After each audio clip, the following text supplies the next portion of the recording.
All right, halfway house. Got this fine automobile. 72 El Camino, 350 small block.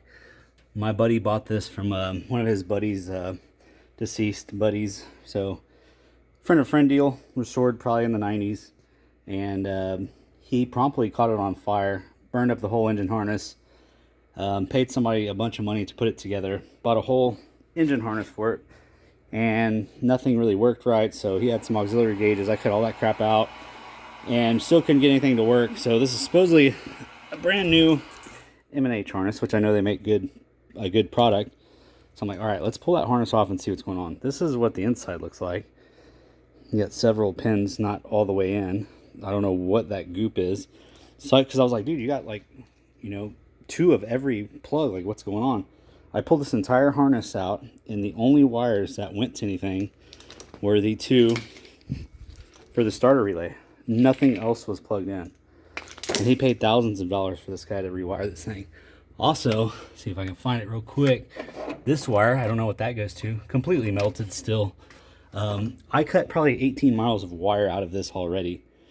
So, I've been trying to kind of scab it together, and finally I was like, dude, we need to start all over. I know you paid a lot of money for this, but let's start all over. So, here we are with this fine automobile. It's a nice SS clone. Actually, a really nice car. But this is the kind of shit you deal with, you know, and luckily this is my buddy, you know, but most customers are like, oh, I need that shit done today. I'm like, I need to figure out what the hell happened. He's like, well, I just paid somebody to do it. Well, then take it back to him. Like, we need to figure out what's wrong with it. So that's why because like, dude, there's like nothing. I mean, you got a handful of sensors and it's got an HEI on it. So like, you don't need most of this crap. Alternator's hooked up. I did redo those wires. Didn't have a fusible link or anything in there, so I put that in there. And I pull out the entire engine harness that's not hooked to anything other than the starter relay. So, halfway house, there she is. El Camino. We got a red eye. We got a 67 Tornado. That one's next. Got this thing, needs some wiring work as well. Every wire under the dash of this thing is gray or green, so it's like impossible to figure out what the hell is going on with this thing. 66 Hemi Charger, factory Hemi, 426.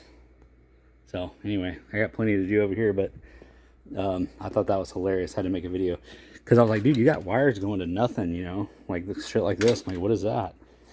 You know, you still got wires going to nothing. So I think we're gonna redo this entire harness and start over. Underneath the dash was an absolute nightmare. I do highly suggest get some of these. ClassicCarWiring.com. This has helped out a lot. Never mind that shit. That's for the charger. Got one for the charger too, but these are very, very handy because I couldn't find a good wiring diagram to save my life. So anyway, we're gonna try to fix this thing. See y'all later.